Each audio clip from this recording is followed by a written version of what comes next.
로마서 말씀을 통해서 우리는 복음의 능력, 또 복음의 은혜, 복음의 기쁜 소식을 함께 나누고 있습니다. 우리는 처음 슬픈 소식부터 시작했습니다. 그러나 예수 그리스도로 말미암아 우리에게 기쁜 소식이 주어졌습니다.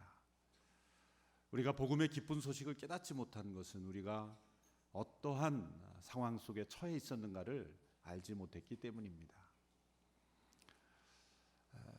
하나님께서 우리에게 그리스도 안에서 베푸신 놀라운 은혜를 우리가 알아가는 것, 이것이 우리의 일평생 소원이요 우리의 능력이 될 줄로 믿습니다. 내 평생 소원, 주님을 더 깊이 알아가는 것, 이것이 날마다 우리의 신앙의 고백이 되기를 축원합니다. 베드로서에 보면 이런 말씀이 있습니다. 오직 우리 주 예수 그리스도와 그리스도의 은혜와 저를 아는 지식에서 자라가라. 저를 아는 지식에서 자라가라. 여기서 그리스도를 아는 지식이라는 것은 예수님에 관한 어떤 정보를 의미하는 것이 아니죠. 그 예수님과의 그 친밀한 관계 속에서 그 예수님께서 어떤 분이시고 나를 위해서 행하신 일이 무엇이고 또 그 주님을 어떻게 우리가 관계해 가야 되는지 그것을 설명해 주는 지식입니다. 그 지식 가운데 점점 자라가라. 성장이 있어야 합니다. 주님을 알아가는 지식의 성장이 있어야 합니다. 이 로마서를 보면은 그 사도 바울의 그 말씀 속에서 예수님을 알아가는 지식이 점점점 자라가는 것을 우리는 살펴볼 수가 있습니다. 그래서 로마서를 볼 때는 예수님이 나올 때 예수님 앞과 뒤에 어떤 전치사가 함께 나오는가를 주위에서 보면 그 예수님을 알아가는 지식이 어떻게 점점 깊어져 가는가를 우리가 추적해 볼 수 있습니다. 로마서 5장에 나타난 예수님과 우리의 관계는 그리스도로 말미암아라는 단어 전치사로 그것을 설명했습니다. Through Christ, 그리스도로 말미암아. 예수님께서 나를 대신하여 죽으셨을 때 그것은 하나님과 우리 사이를 연결짓는 다리가 되는 것이죠. 우리는 예수 그리스도로 말미암아 하나님께 이룰 수 있게 되었습니다. 로마서 5장에 나타난 그 예수님의 관계가 through Christ였다면 이제 로마서 6장에서는 예수 그리스도와 함께라는 단어가 나왔습니다. 그 전치사가 나왔죠. with Christ가 나왔어요. 더 엄밀하게 의미하면 그는 예수 그리스도 안으로 into Christ. 우리가 예수 그리스도와 연합해 세례를 받았다. 그리스도와 함께 우리가 십자가에 못 박혔다. 예수님이 나를 대신하여 십자가에 못 박혔다라고 설명하는 것에서 6장에서는 더 나아가 것을 뒤집어서 나의 입장에서 우리의 입장에서는 내가 예수님과 함께 십자가에 못 박힌 사건이다. 경험적 고백으로 나아가고 있습니다. 예수님이 나를 대신하여 죽으셨다. 여기까지 표현하는 것으로는 부족하다는 것이죠. 그 예수 그리스도를 알아가는 지식이 더 깊어지고 보니 이제는 그 죽음은 예수님의 죽음은 바로 나의 죽음이고 우리의 죽음이다. 그래서 with라는 전치사를 쓸 수밖에 없었던 것이죠.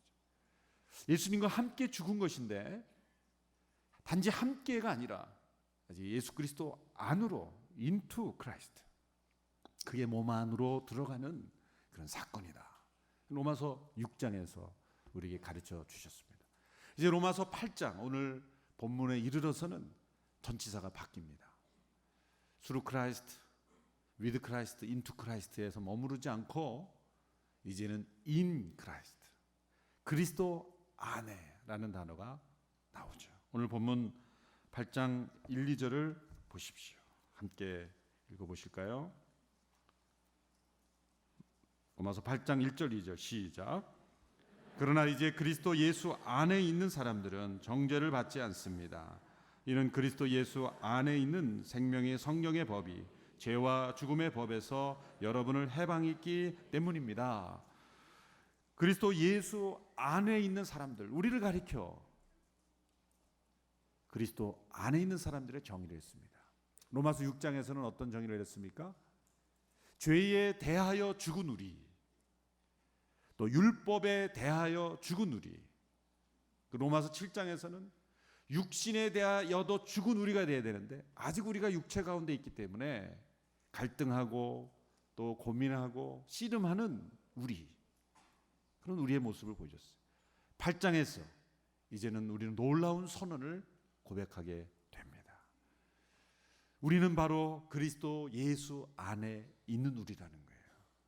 예수 그리스도 안에 있는 우리예요. In Christ. 사도 바울이 바울 서신 전체에 걸쳐서 이 그리스도 안에 있는 이 in Christ라는 in이라는 단어, 헬라어는 en 크리스토죠. in Christ라는 단어를 119번이나 썼어요. 119번. 굉장히 많이 써요. 제일 많이 사용됐어요. 제일 많이. 우리가 흔히 그리스도인 이렇게 부르지 않습니까? 그리스도인. 그것은 사도행전에 딱 한 번 나오죠. 안디옥 교회의 그리스도인들을 가리켜 사람들이 그리스도인이라 일컬었더라. 그리스도인이라 일컬었더라. 사실 그것은 어떤 면에서는 그 당시에 세상 사람들이 그리스도인들을 바라볼 때 붙인 별명과 같은 이름이죠. 그러니까 오늘날로 말하자면은 이런 식입니다. 예수쟁이들, 이런 한글로 표현하면 그런 말이 어감이 맞을 거예요. 약간 비꼬는 듯한, 약간 이렇게 조롱하는 듯한. 저 사람들은 예수 말만 예수하고. 물론 사도행전에 나타난 그 사람들이 그렇게 살았다는 게 아니라 저 사람들을 보니까 꼭 예수 없이는 못 사는 사람, 그래서 예수쟁이들, 그래서 그리스도인이라 이렇게 일컬었다 그랬어요. 그것은 세상 사람들이 붙여준 이름이죠. 근데 사도 바울이 그리스도인을 설명할 때는 어떤 표현을 더 많이 썼냐면 그리스도 안에 있는 사람들이다. 이것이 사도 바울을 통해 주시는 그리스도인의 정의입니다. 자신을 설명할 때도 고린도후서 12장 2절에 보면 내가 그리스도 안에 있는 한 사람을 아노니, 사실 자기 자신을 설명하는 거예요. 자기 자신이 삼층천을 경험한 그러한 것을 간증하면서 내가 그리스도 안에 있는 한 사람이다 이렇게 설명했어요. 내가 그리스도인인 한 사람이 아니라 그리스도 안에 있는 한 사람이다. 로마서 16장에 각 사람을 문안하는 그러한 로마서의 마지막 결론 부분에 보면 사람의 이름이 나오는데 그 사람 이름과 동시에 똑같이 반복되는 게 있어요. 그게 뭐냐면 주 예수 그리스도 안에서, 주 안에서, 그리스도 안에서, 예수 안에서. 사도 바울의 고백 속에 진정한 그리스도인은 누구인가? 바로 그리스도 안에 있는 사람이다. 이 고백이 우리에게도 있게 되기를 축원합니다. 믿음으로 의롭게 되었다는 것의 절정, 그 절정에는 우리가 그리스도 안에 있는 삶의 고백이 있다는 거예요. 믿음으로 의롭게 된다는 건 단지 우리가 받을 죄의 형벌로부터 면제받는 것에 그치지 않습니다. 그건 스루 크라이스트예요. 스루 크라이스트. 또 이 세상에 살 때 우리가 죄의 지배하운 가운데 살지 않고 죄로부터 승리할 수 있는 인생, 그것은 어디에서 나옵니까? With Christ. 그리스도와 함께 십자가에 못 박힐 때, 우리 옛사람이 십자가에 못 박히고 죄의 몸이 멸하여 다시는 죄의 종로로 타지 않을 수 있는 삶의 비결은 with Christ 혹은 into Christ. 그러나 우리의 믿음을 얻게 됨의 목적, 우리를 의롭다 하시는 목적은 무엇입니까? 우리 세상 가운데 능력과 하나님의 은혜를 충만하게 누릴 수 있는 그 비결은 바로 마지막 이 단어 in Christ, 그리스도 안에 우리가 있을 때. into 다음에는 in이죠. 그리스도 속으로 들어갔으니 이제 남아있는 것은 그리스도 안에 거하는 것입니다. 그리스도 안에 거하는 것. 이것이 믿음으로 우리를 의롭게 하신 하나님의 계획의 놀라운 목적입니다. 그리스도 안에 있다는 것, 이것이 얼마나 안전한 일입니까? 얼마나 큰 은혜입니까? 우리의 믿음의 목표는 그리스도 안에 있는 것입니다. 죄 용서받고 형벌로부터 면제받는 것에 그치는 것이 아니라 이 세상 가운데 죄의 능력을 이기고 죄의 결박을 끊고 죄에서 해방된 자로 살아갈 뿐만 아니라 이제는 그리스도 안에 거함으로 내 안에 그리스도께서 사시고 그리스도께서 내 안에 사시고 내가 그리스도 안에 있고 이 그리스도와의 인격적인 연합, 이것이 바로 우리가 믿음으로 의롭게 된 것의 가장 중요한 핵심 진리인 것입니다. 여러분, 세상에 어떤 종교에서 그 종교의 창시자와의 인격적인 연합을 가르치고 또 주장하는 종교가 있습니까? 다 그 종교의 창시자 혹은 그 종교의 지도자들의 가르침을 따라 사는 것입니다. 그럼 우리는 예수님의 가르침을 따라 사는 게 아니란 말이니까 맞습니다. 가르침을 따라 사는 것에 멈추지 않습니다. 단지 성경은 우리가 예수님의 좋은 가르침을 따라서 그렇게 살아야 된다라고 가르치지 않습니다. 성경은 우리는 그리스도로 말미암아 그리스도와 함께 그리스도 안으로 가서 이제는 그리스도 안에서 그분과 인격적인 연합을 이룰 수 있다라고 말씀하고 있는 거예요. 우리는 예수님과 함께 인격적인 연합을 누릴 수 있는 축복을 받은 사람들입니다. 이 믿음으로 의롭게 된 자의 축복입니다. 이게 절정입니다. 이제 그리스도 안에 그리스도와 함께 연합된 사람은 예수 그리스도를 위하여 살아가게 됩니다. For Christ, 그리스도를 위하여 살아가게 됩니다. 또 그리스도의 지배 아래 살아가게 됩니다. Under Christ, 그리스도의 주재권 아래 순종하며 살아가게 됩니다. 또 그리스도를 향해 살아가게 됩니다. Unto Christ, 그리스도로 매사에 무엇을 하든지 죽게 하듯 하라. 어떤 사람을 만나든지 무엇을 하든지 말에나 입으로나 다 모든 것에 그리스도를 위하여 일하는, 그리스도를 향해 살아가게 되는 거예요. Unto Christ. 마지막 최고 절정은 뭔지 아십니까? 그리스도와 같이 되는 거예요. Like Christ. 그리스도처럼 되는 것. 이 나머지 것들을 이루어지기 위해서는 in Christ가 이루어져야 돼요. in Christ가 비결입니다.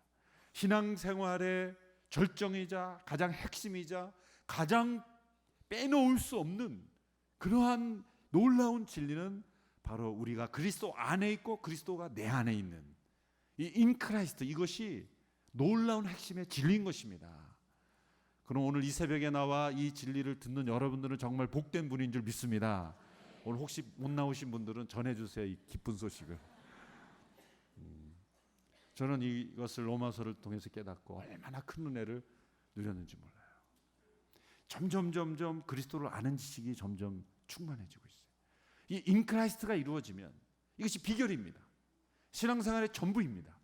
이거 이루어지면은 그리스도에 순종하며 살며 그리스도를 위하여 살아가게 되고 그리스도를 향하여 살아가게 되고 그리스도처럼 되는 거예요.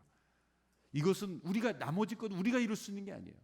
나머지 through Christ, 그리고 with Christ, 그리고 into Christ, in Christ, 이 네 가지가 앞에 그게 이루어지면 뒤에 것은 열매입니다. 순종하게 되고 그리스도를 위하여 살아가게 되고 그리스도를 향하여 살아가게 되고 그리스도처럼 살아가게 되는 것입니다.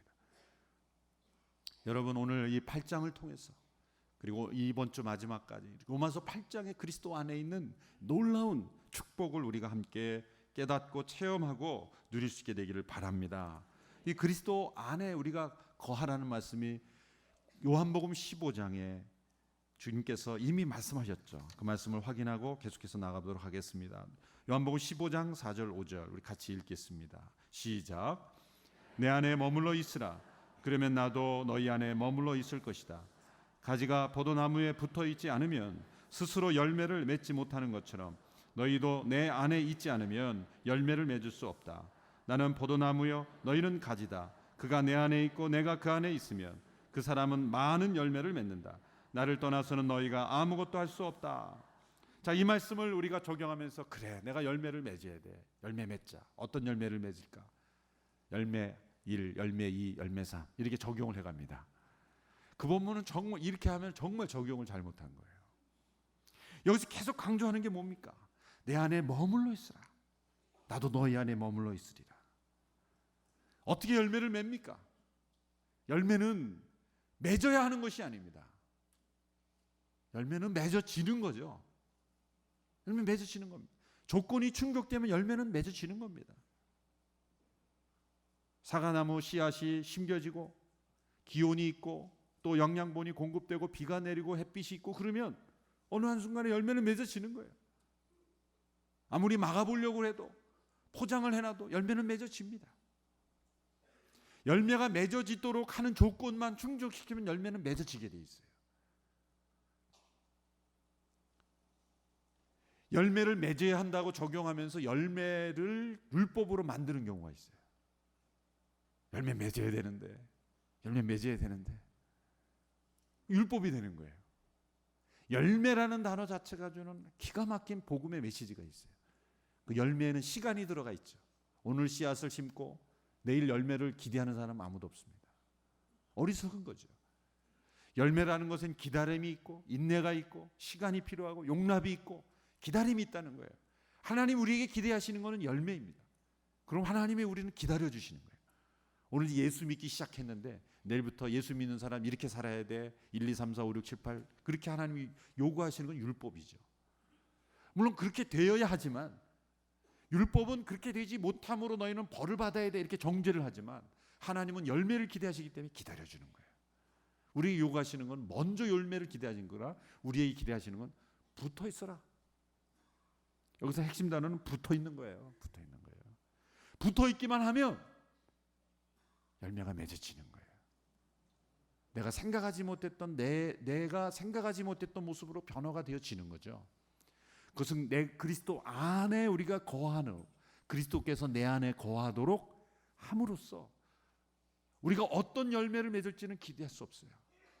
어떤 열매가 맺을지 우리는 다 알 수 없어요. 하나님께서 나를 통해 이루신 열매가 나를 통해 맺어지는 것입니다. 그러므로 우리의 핵심적인 우리가 노력해야 되는 건 뭐예요? 물론 열매를 맺으려고 노력하는 차원보다도 더 먼저 주님 안에 붙어 있으려고 노력을 해야 되는 거예요. 붙어 있으면 우리에게 열매가 맺어지는 것입니다. 어떤 분이 그러더라고요. 이 경건한 예배 시간에 말하기는 조금 그렇지만 이 걷는 놈 위에 뛰는 놈이 있다. 뛰는 놈 위에 나는 놈이 있다. 나는 놈 위에 붙어 있는 놈이 있다. 붙어 있는 게 최고입니다.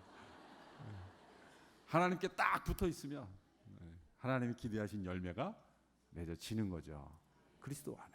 우리 갈라디아서 2장 20절의 고백을 보십시오. 이 고백이 갈라디아서 20장에 우리가 살펴본 이 그리스도라는 지식의 이 전개 과정을 잘 요약해서 보여주고 있는 거죠. 갈라디아서 2장 20절 같이 읽습니다. 시작. 십자가에 못 박혔습니다. 그러므로 이제 더 이상 내가 사는 것이 아니라 내 안에 그리스도께서 사시는 것입니다. 지금 내가 육체 안에 사는 것은 나를 사랑하셔서 나를 위해 자신의 몸을 내주신 하나님의 아들을 믿는 믿음으로 사는 것입니다. 믿음으로 사는 것이 뭡니까? 첫 번째, 그리스도와 함께 십자가에 못 박혔다. 함께라는 단어, with Christ가 나와요. 그러므로 더 나아가서 어떻습니까? 이제 더 이상 내가 사는 것이 아니라 내 안에 그리스도께서 사신 것이다. 이게 그리스도와 함께 십자가에 못 박힌 자에게서 나타나는 축복은 이제는 내 안에 그리스도께서 사시는 거예요. 그리고 내가 그리스도 안에 사는 것입니다. 이 그리스도와의 인격적인 연합, 이것이 바로 축복입니다. 우리가 믿음으로 산다는 것은 그리스도께서 내 안에 사시도록 끊임없이 주장하는 거예요. 그리고 내가 그리스도 안에 거하도록 머무는 삶, 그것이 우리가 해야 할 일입니다. 그것을 하면 나머지는 열매로 나타나지는 것입니다. 순종의 열매, 헌신의 열매, 또 여러 가지 그리스도를 위하여 살아가는, 그리스도를 닮아가는 열매들이 나타나는 것입니다. 오늘 본문에 보면 1절 2절에 이제 그리스도 예수 안에 있는 사람들에게 주시는 이 축복, 은혜를 이렇게 설명합니다. 그러나 이제 그리스도 예수 안에 있는 사람들은 정죄를 받지 않습니다. 정죄를 받지 않습니다. 로마서 1장에 나타난 전 인류의 문제를 이제 한꺼번에 뒤집어 엎습니다. 로마서 1장부터 3장까지 나타난 전 인류의 문제는 무엇입니까? 정죄함이었어요. 모든 인류는 다 정죄 아래에 있다. 그리고 하나님의 진노와 심판 가운데 있다. 하나님의 진노와 심판을 불러내는 이 정죄함 가운데 있는 것이 인류의 문제였습니다. 그러나 이제 그리스도 예수 안에서는 정죄함이 없다. 로마서 8장이 우리에게 감동적인 것은 로마서 8장 1절은 정죄함이 없다. No condemnation. 정죄함이 없다로 시작해서 마지막 39절, 마지막은 뭐로 끝납니까? 결코 끊을 수 없느니라. 우리 그리스도 예수 안에 있는 하나님의 사랑에서 결코 우리를 끊을 수 없느니라. No separation. 결코 끊을 수 없다. 결코 정죄함이 없다 해서 결코 끊을 수 없다. 안전함을 설명하고 있는 거예요. 그리스도 예수 안에 있는 우리의 안전함, 영원한 보장, 이 구원의 보장을 우리에게 설명하고 있는 것이죠. 어떻게 우리가 정죄받지 않습니까? 정죄함이 없다는 것은 죄가 없다는 뜻이 아닙니다. 여전히 우리는 로마서 7장에 나타난 그 고백을 때로 할 수밖에 없습니다.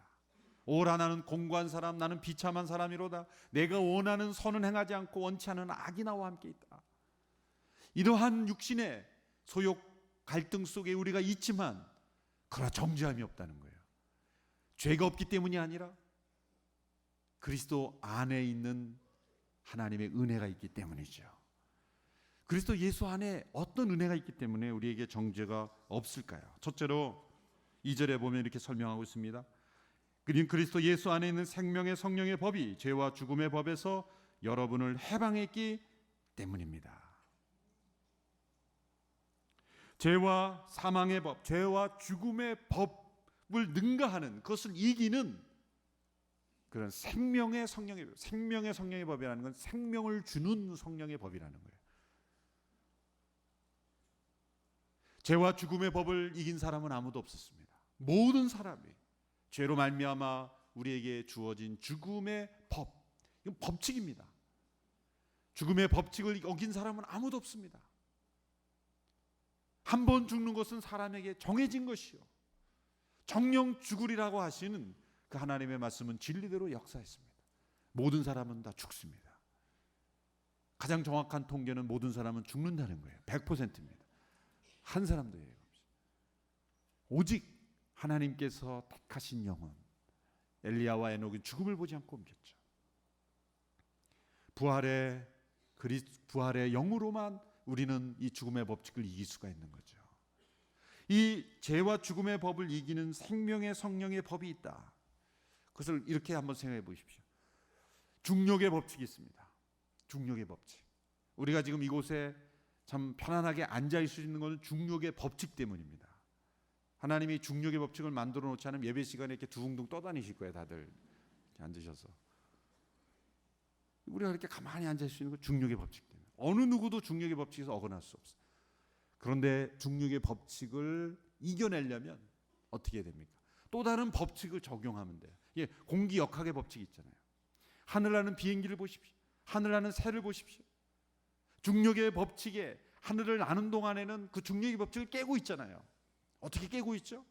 또 다른 법칙을 적용하고 있는. 거기에 에너지가 있고 힘이 있고 속도가 있고 그 역학의 법칙을 적용하는 동안에는 중력의 법칙에 적용하지 않고 하늘을 떠 있을 수가 있는 거예요. 여러분, 우리는 죄와 죽음의 법에 묶여서 살지 않고 이 성령의 생명의 법에 따라 우리가 사는 동안에는 죄와 죽음의 법에 저촉되지 않고 하늘을 떠나듯이 날아갈 수가 있는 거예요. 끊임없이 우리는 연료를 공급하고 그리고 속도를 내고 믿음의 그 능력으로 우리는 마치 하늘을 나는 새처럼 이 죄와 사망의 법에 속해 있지 않은 또 다른 법에 적용되며 살아갈 수가 있는 것입니다. 그러한 삶을 우리가 살도록 허락되었다는 거죠. 그리스도 안에서 주어진 축복입니다. 둘째로,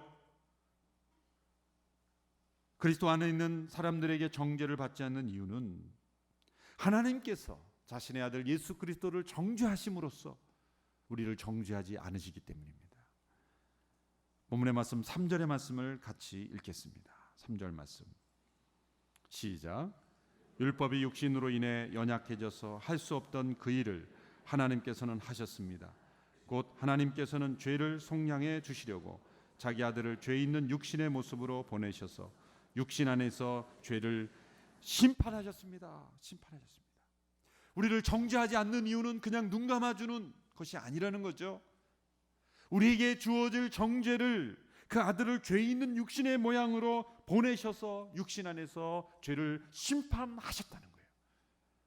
하나님 안에서 우리는 위드 크라이스트를 경험할 때 이미 위드 크라이스트 안에서 우리는 심판을 받은 것입니다. 심판을 받은 것입니다. 그러므로 하나님 우리를 정죄하지 않는다는 것은 그냥 눈 감는 것이 아니에요. 죄의 근원이 되는 이 심판, 이 죄에 대한 심판이 이루어졌기 때문에 우리를 정죄하지 않을 수 있게 된 거예요. 제가 스가랴 3장의 모습을 이미 오래전에 말씀드렸었어요. 스가랴 3장에 보면 대제사장 여호수아가 더러운 옷을 입고 여호와의 사자 앞에 서 있어요. 그건 심판 때입니다. 옆에는 사단이 고소를 하고 있습니다. 왜? 대제사장이 더러운 옷을 입고 있기 때문에. 율법에 의하면 대제사장이 합당한 옷을 입지 않으면 죽음입니다. 대제사장이 들어갈 때는 그 발목에 줄을 메어서 들어갔다 그랬죠. 대제사장의 의복의 밑에는 방울이 달려 있습니다. 그 이유는 대제사장이 걸어서 안에서 다니는 방울 소리가 안 들리면 혹시 죽었을까 봐. 그렇게 하나님 앞에서 모든 율법의 요구를 이루지 않으면 죽음을 당할 수밖에 없는 그러한 대제사장이 더러운 옷을 입고 있다는 거예요. 율법에 의하면 죽음입니다.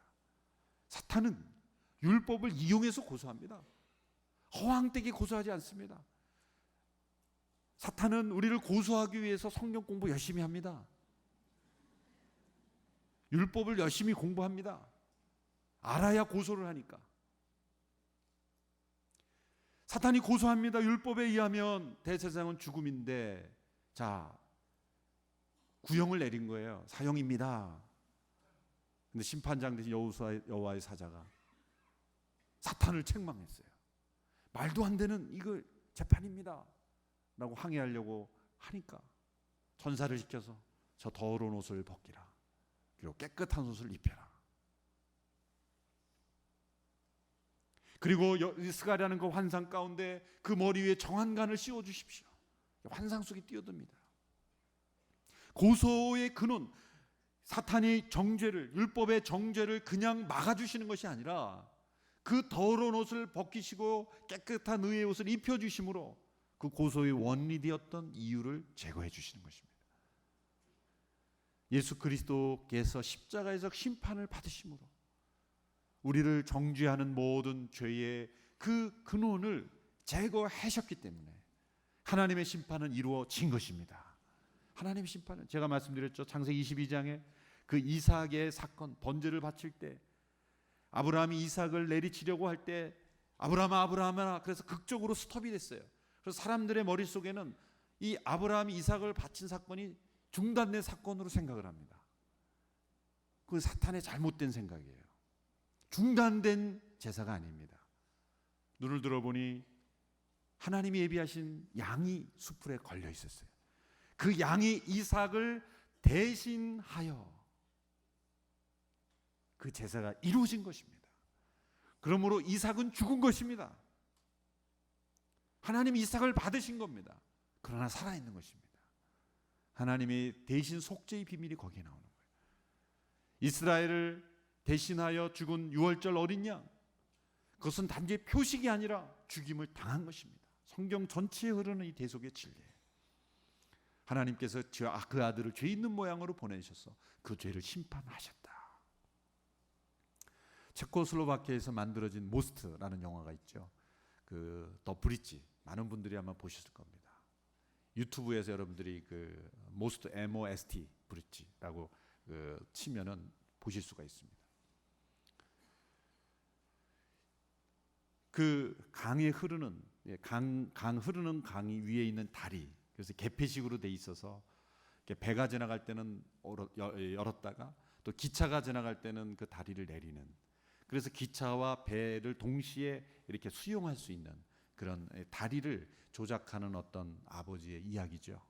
그 아들이 이제 학교를 마치고 아버지에게 놀러 왔습니다. 그 초소에 놀러 왔어요. 그래서 이제 우리가 그 30분 후에 이제 아버지가 일을 해야 되니까 30분 후에 너가 다른 데 가서 놀고 있다가 30분 후에 이제 기차가 올 텐데, 이제 배가 오니 문을 열어놨다가 이 기차가 오면 우리가 함께 그 레바를 내리자, 그렇게 약속을 하고 그 아들이 다른 지역에 내려가서 이제 개울에서 놀고 있었어요. 그런데 그 아버지가 일을 하는 순간에 그 기차가 30분에 오기로 한 기차가 예정보다 빨리 온 겁니다. 빨리 온 거예요. 그래서 배가 지나가기 때문에 이 다리를 열어놓았습니다. 그런 상태에서 기차가 오고 있어요. 그래서 그 아들이 먼저 그 기차가 오고 있는 것을 보고 이제 아버지에게 막 달려갑니다. 그런데 아버지를 불러도 아버지는 들을 수가 없었어요. 그 방 안에서. 그래서 그 아들이 자기가 이거를 내려야 되겠다라고 생각하고 그 다리 위로 올라갑니다.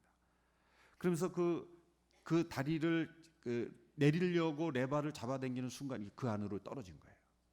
떨어진 거예요. 그런 상황에서 아버지가 보니까 그 아들이 거기 올라가는 걸 봤어요. 거기 안에 떨어지는 걸 봤어요. 기차는 오고 있습니다.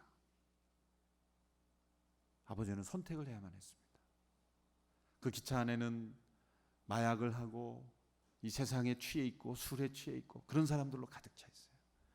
이 아버지와 전혀 상관없는 사람.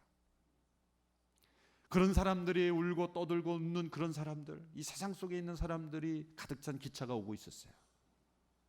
만일 그 아버지가 그 기차를 위해서 레바를 당겨 내리면, 다리를 내리면 그 아들은 죽습니다. 만약 그 아들을 살리기 위해서 다리를 내리지 않으면 열차가 떨어져 죽습니다. 많은 사람이 죽습니다. 그래서 그 아버지는 오 하나님 그렇게 부르짖으면서 떠는 그 손을 잡고 결국은 그 레바를 내렸어요. 아들을 죽임으로 기차를 살렸죠. 수많은 사람을 살렸죠. 아버지의 선택에 관한 얘기입니다. 그것이 정확하게 복음을 나타내지 못하지만 그러나 하나님께서 그 아들을 죄 있는 모양으로 보내셔서 십자가에 못 박히심으로 모든 인류를 살릴 수 있는 길을 선택하신 그 아버지의 선택은 잘 보여주는 그런 영화이죠. 하나님께서 전 인류의 죄를 그 아들에게 죄 있는 모양으로 보내셔서 그 아들을 심판하심으로 우리에 대한 심판을 행하심으로 우리 모두의 정죄를 없애버리신 것입니다. 이것이 하나님의 놀라우신 사랑입니다. 세 번째로 그리스도 예수 안에 있는 자들에게 정죄가 없는 것은 바로 4절 말씀에 나와 있습니다. 성령을 따라 삶으로 율법의 요구를 이루게 하시기 위함입니다. 4절 말씀 같이 읽습니다. 시작. 이는 육신을 따라 살지 않고 성령을 따라 사는 우리에게 율법의 요구가 이루어지게 하시려는 것입니다. 육신을 따라 살지 않고 이제 성령을 따라 살 수 있는 길을 열어주셨기 때문에 우리는 정죄받지 않습니다. 이것이 바로 8장의 메인 아이디어입니다. 로마서 7장에서는 율법이라는 단어가 23번이나 나와요. 그리고 성령이라는 단어는 한 번밖에 나오지 않아요. 근데 8장에 오면은 이 앞구절 한 8장 27절까지 해서 19번이나 성령님의 이름이 나와요. 19번이나 나와요. 집중적으로 성령님의 사역과 성령님의 은혜를 강조하고 있는 거예요. 인 크라이스트 그리스도 안에 우리가 정죄함이 없는 것은 이제 우리가 성령님이 내 안에 계심으로 성령의 법을 통해서 그 모든 율법의 요구를 우리가 이룰 수 있는, 아니 이룰 뿐만 아니라 그 이상의 그 삶을 살 수 있는 능력을 우리에게 주시기 때문에 우리는 더 이상 정죄함을 받지 않는 거죠. 이제는 죄가 있는데 정죄받지 않는 상태에서 머무르는 것이 아니라 죄를 이기고 승리하는, 그리고 율법의 요구도 충족시키는 그 이상의 의로운 삶을 살기 때문에 그리스도 안에 있는 자에게는 정죄함이 없다는 것입니다. 이제는 우리가 성령 안에 있고 성령님이 내 안에 계심으로 우리가 어떻게 그리스도 안에 있고 그리스도께서 내 안에 계실 수 있습니까? 바로 성령께서 내 안에 계시기 때문에, 그리스도의 영이 내 안에 계시기 때문에, 하나님의 영이 내 안에 계시기 때문에 그것이 가능하게 된다는 것입니다. 그래서 5절 이하에서는 육신을 따라 사는 사람과 성령을 따라 사는 사람을 대조하고 있습니다. 첫째로 육신을 따라 사는 사람과 성령을 따라 사는 사람은 생각에서 차이가 있습니다. 5절의 말씀을 보십시오. 같이 읽습니다. 시작. 육신을 따라 사는 사람은 육신의 일을 생각하지만 성령을 따라 사는 사람은 성령의 일을 생각합니다. 생각이라는 단어를 주목해 보십시오. 성령의 임재하심은 어디서부터 달라집니까? 생각에서부터 달라져요. 생각. 예전에는 고민하지 않았던 것을 고민하게 됩니다. 어떤 고민도 합니까? 어떤 고민부터 합니까? 내가 성령 안에 있나? 내가 성령님이 내 안에 계신가 계시지 않나? 여러분 고민하시는 분이 계시지 않습니까? 확실히 말씀하건대 성령님이 계시지 않은 사람은 그런 고민 안 합니다. 이해하시겠습니까? 벌써 그런 생각이 들었다는 것 자체가 성령님이 계신 거예요. 내가 성령 안에 있어야 된다는데 내가 성령님 안에 있나 없나 고민이 되십니까? 그 생각 성령님이 주시는 생각이에요. 성령님이 아니고는 그런 고민하지 않습니다. 우리의 생각이 바뀌는 거예요. 육신을 따라 사는 사람은 육의 일을 생각하지만 성령의 일을 생각한다는 거예요. 전혀 예전에는 내가 생각하지 않았던 일을 40일 새벽기도 한번 가볼까? 이런 생각. 제정신으로는 나올 수 없는 생각. 성령님이 주시는 생각이죠. 생각이 달라지는 거예요. 지식의 영역이 달라지는 거예요. 관심이 달라지는 것입니다. 성경을 읽고 싶어지는 것입니다.